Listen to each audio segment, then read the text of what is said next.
بریم با هم نحوه قیمت گذاری کیک های کافی شاپی رو یاد بگیریم.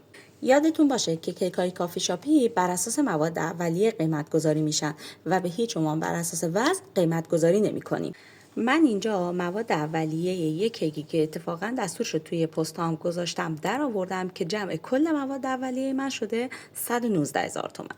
خب من میخوام کیکمو تزیین کنم با خامه قنادی و پودر کاکائو که جمع این دوتا با هم شد 135,000 تومان و جمع کل مواد اولیه من شد 294,000 تومان.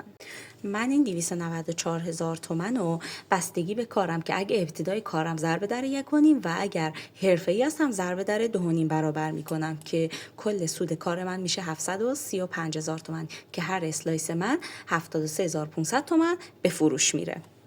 خب اینجا شما هزینه ظرف رو جدا حساب میکنید، هزینه پک و بسته بندی هم جدا حساب میشه. اگه دوست داری بدونی که این هزینه ها چطوری حساب میشه حتما پست بعدو ببین، منو فالو کن که کلی از این نکات قنادی میخوام بهت یاد بدم.